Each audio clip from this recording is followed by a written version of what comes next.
اعوذ باللہ من الشیطان الرجیم بسم اللہ الرحمن الرحیم الحمد للہ رب العالمین اللہم صل علی محمد وآل محمد وعجل فرجہم ففرج عنا بحق محمد وآل محمد فرجا عاجلا قریبا کلمح البصر او هو اقرب اللہم صل علی حجتک وابن حججک وولیک وابن اولیائک واحفظہ من بین یدیہ ومن خلفہ وعن یمینہ وعن شمالہ۔ اللہ کے حضور حمد و ثنا اور اس کے بعد رسول گرامی اسلام صلی اللہ علیہ وآلہ وسلم اشرف الانبیاء انبیاء کے سردار پر درود و سلام پیش کرنے کے ساتھ آپ کے پاک آل پر بھی درود و سلام کا ہدیہ پیش کرتے ہوئے خصوصاً اس زمانے کے آقا اور سرکار امام حسن عسکری علیہ السلام کے فرزند ارجمن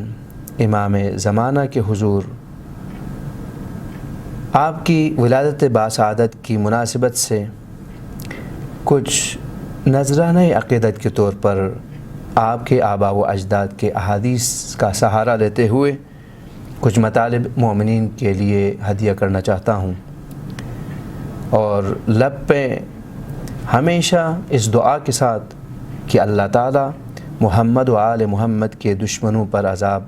روز بروز اضافہ فرمائے، اور اس آل محمد کے در سے لوگوں کو ادھر ادھر لے جانے والے قابل ہدایت ہو تو ہدایت، ورنہ ان کے شرور سے تمام مومنین اور مومنات کو محفوظ رکھنے کی دعا کے ساتھ یہ عرض کرنا چاہوں گا کہ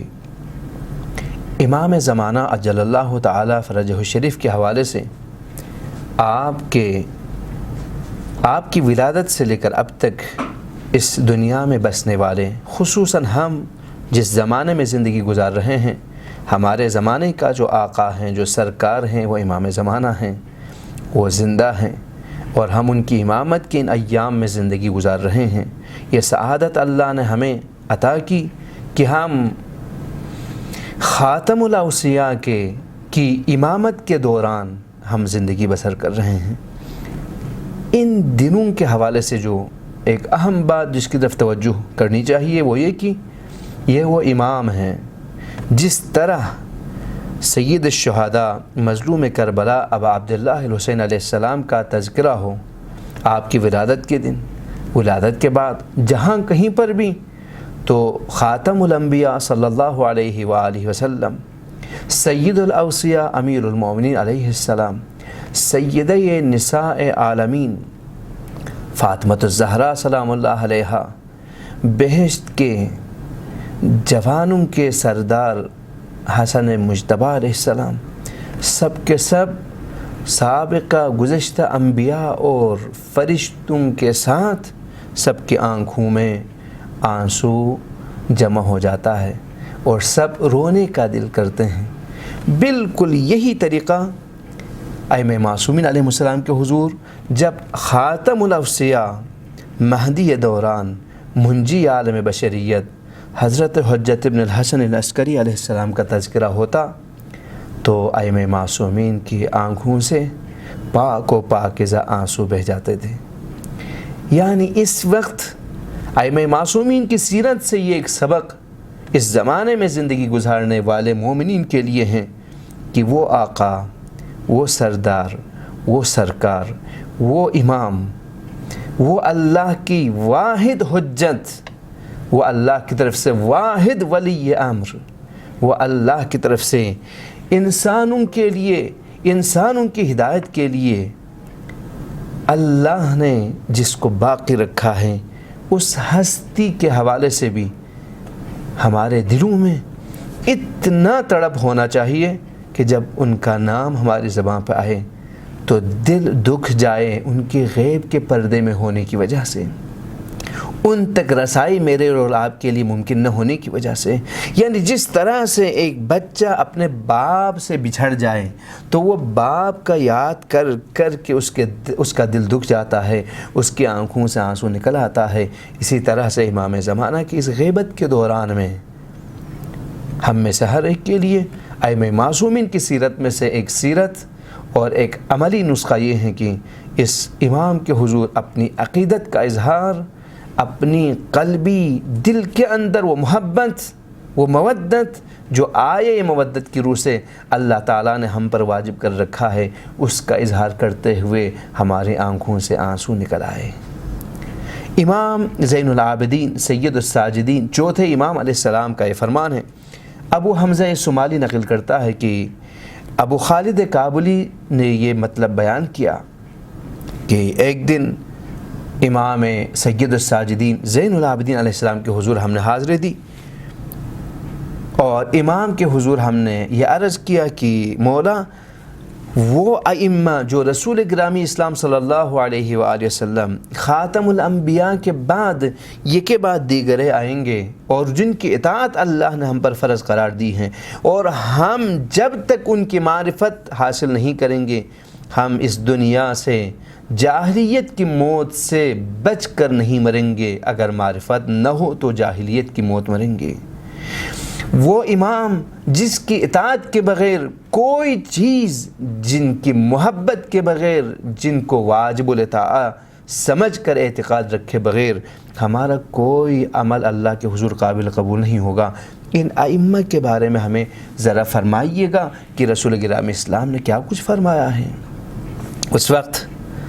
امام زین العابدین علیہ السلام اپنے بعد سے ایک ایک کر کے ائمہ کو گننا شروع کرتے ہیں۔ میرے بعد میرا بیٹا محمد باقر ہوگا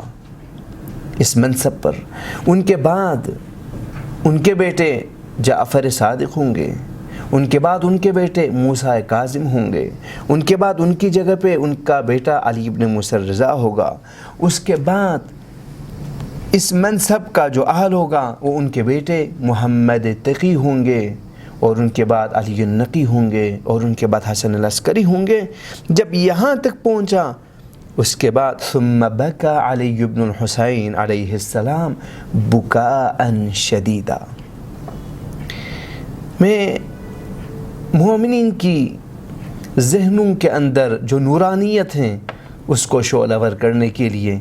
اس نورانیت میں اضافہ کرنے کے لیے عرض کروں گا۔ محترم ناظرین، آپ جانتے ہیں علی ابن الحسین امام زین العابدین وہ شخصیت ہیں جنہوں نے واقعی کربلا کے بعد بعض کے مطابق 34 سال، بعض کے مطابق 40 سال اتنا روئے کہ بہت زیادہ اس روئے زمین پر رونے والوں کے فہرست میں آپ کا نام آ گیا۔ وہ علی ابن الحسین جو واقعی کربلا کے بعد اتنا ان کا رونا مشہور ہے، معروف ہے، ہر کسی نے دیکھ لیا، وہی زین العابدین علیہ السلام جب میرے اور آپ کے اس زمانے کے امام منتظر عجل اللہ تعالی فرجہ الشریف کا نام زبان مبارک پہ لاتے ہیں تو بکاء شدیدہ، یعنی شدت کے ساتھ بلند آواز میں رو پڑے۔ اس کے بعد فرمائے کہ وَقَدْ حَمَلَ طَاغِيَةَ زَمَانِهِ عَلَى تَفْتِيشِ أَمْرِ وَلِيِّ اللَّهِ۔ ولی امر کون ہے ہر زمانے میں؟ قرآن مجید کی اس آیت کے اندر اللہ کی اطاعت، رسول کی اطاعت، اولی الامر کی اطاعت، تو امامیہ فقہا مفسرین متفق ہیں اس قول پہ کہ احادیث کی روشنی میں ولی امر صرف اور صرف معصوم امام ہو سکتا ہے۔ میرے اور آپ کے زمانے کا ولی امر صرف اور صرف امام زمانہ ہیں، جس کے بارے میں امام سید الساجدین فرماتے ہیں کہ وہ وقت میں دیکھ رہا ہوں، وہ حالت میں اپنی آنکھوں سے دیکھ رہا ہوں آئندہ کے لیے کہ لوگ داخل ہو جائیں گے اور اپنے زمانے کے اللہ کی طرف سے جو ولی امر ہیں اس کے گھر کی تفتیش کے لیے زمانے کے دشمن بادشاہ کو لے کے جائیں گے۔ نہ صرف یہ کہ اس ہستی کے گھر پر ان جاہلوں کو لے جائیں گے، ان کے مال و اموال کو وہاں سے اٹھا لیں گے، ضبط کر لیں گے۔ میں اس مصیبت کو دیکھ رہا ہوں۔ یعنی آل محمد کے اس گھرانے سے جس طرح رسول گرامی اسلام صلی اللہ علیہ وآلہ وسلم رسول اکرم صلی اللہ علیہ وآلہ وسلم کے وراثت پر غصب کرنے والے غاصب آ گئی، اسی طرح سے ہر زمانے میں ہر امام کے پاس جو بھی میراث ہو ان سب کے اوپر ڈاکہ ڈالنے والے آتے گئے، یہاں تک کہ امام سید الساجدین یہاں پہ فرماتے ہیں کہ میں اس وقت کو دیکھ رہا ہوں جہاں پہ ہمارے اس آخری آنے والے اس امام کے گھر پہ یہ لوگ حملہ آور ہوں گے، آپ کے گھر سے جو اشیاء اور اموال ہوں گے وہ لوٹ کے لے جائیں گے۔ اب یہاں پر وہ ہستی ہیں، پھر امام سید الساجدین فرماتے ہیں کہ رسول گرامی اسلام صلی اللہ علیہ وآلہ وسلم سے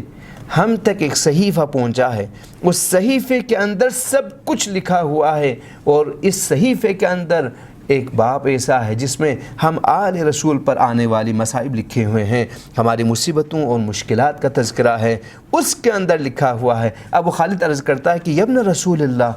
جب وہاں پہ لوٹ مار ہوں گے، آخری وصی یعنی مہدی منتظر کے گھر پہ جب چھاپا لگے گا، وہاں سے چیزیں لوٹ کے لے جائیں گے، کیا ہوگا؟ فرمایا کہ اس وقت اللہ کے اس ولی کی غیبت طولانی ہو جائے گی، وہ نظروں سے اوجھل ہو جائیں گے، لوگ ان کی زیارت نہیں کر پائیں گے، لیکن وہ لوگوں کو دیکھ پائیں گے۔ جس طرح سے زمانے میں یوسف اپنے بھائیوں کو پہچانتے تھے، جانتے تھے کہ کون ہے، کس نے کیا کچھ کیا، لیکن یوسف کے بھائی یہ نہیں جانتے تھے کہ یہ یوسف ہیں۔ اسی طرح سے ہمارے زمانے کے آقا اور سرکار مہدی منتظر عجل اللہ تعالیٰ فرجہ الشریف ہم سب کو دیکھ رہے ہیں، ہمارے کرتوت، ہمارے کام، ہماری باتیں، سب کچھ، لیکن غیبت کے اس پردے میں اللہ کے حکم، اس کے انتظار میں، اور ہم وہ افراد میں سے ہیں، ان افراد میں سے ہمارا تعلق کہ ہم صرف اور صرف دور سے اپنے دل کی گہرائیوں سے آہ نکال کے امام زمانہ کے حضور عرض عقیدت کر سکتے ہیں۔ اسی طرح سے یہاں پہ امام فرماتے ہیں کہ ان کی غیبت اتنی طولانی ہو جائے گی کہ اس غیبت کے اندر بہت سارے مشکلات ہمارے دوستوں کو، چاہنے والوں کو دیکھنے میں ملیں گی۔ اسی کے ساتھ ہم انشاءاللہ اگر زندگی رہی، توفیق رہی، تو اس گفتگو کا اگلا حصہ آپ کی خدمت میں بعد میں پیش کریں گے، اور یہاں پر امام زمانہ کے ظہور کے لیے دعا کرتے ہوئے اللہم عجل لولیک الفرج فرجا عاجلا قریبا کلمح البصر او هو اقرب کہہ کر خدا حافظی کرنا چاہیں گے۔ والسلام علیکم ورحمۃ اللہ وبرکاتہ۔